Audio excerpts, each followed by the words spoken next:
Hello ka-organic! Welcome to my vlog! So before ako magpatuloy sa mga hindi pa nakasubscribe sa ating YouTube channel, please click like and subscribe na para updated kayo sa next video ni upload ko. Thank you very much! So update lang ako sa ating tanim na patola. Ayan po. Ito, kahit maliit pa siya, pwede na yan siya kunin, pwede na i-harvest. So ito merong kinainan ng ng rodents at ito nagtira. Ayan, kinain ng insekto, yung rat siguro yung nagkain niyan. And then ito, pag ganito yung mukha niya is gulang na siya or mature na, hindi na ito maganda iluto. Ito, ayan o, liit pa. Ito, pwede pa ito. Pwede pa siya lutuin. And meron pa, oh. So, ngayon ko lang ulit sila na-check. Kasi nga, nag-work tayo. Ayan.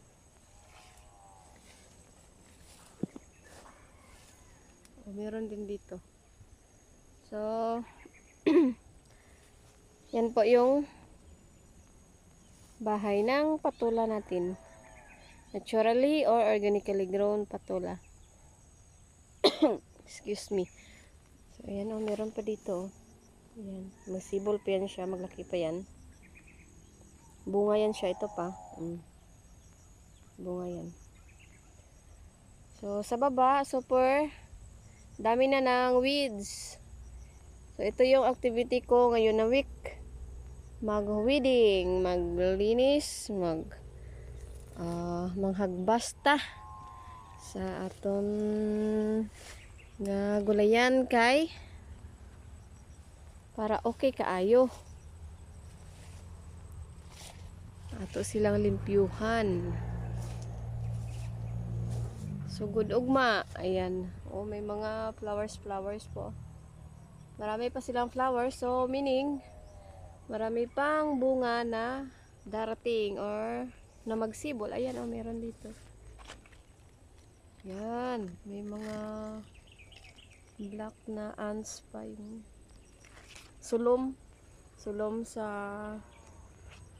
Bisaya.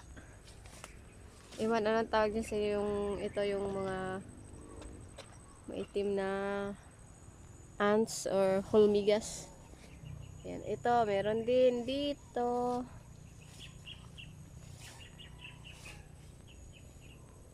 Ito, yan, super dami ng bunga niya. Meron pa dito maliit, yan oh. Itong binta natin soon sa ating market. Ayan, ito pa.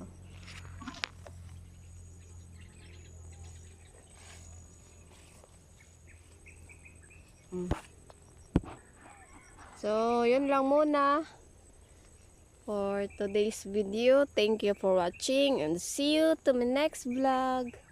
Go organic! Patola!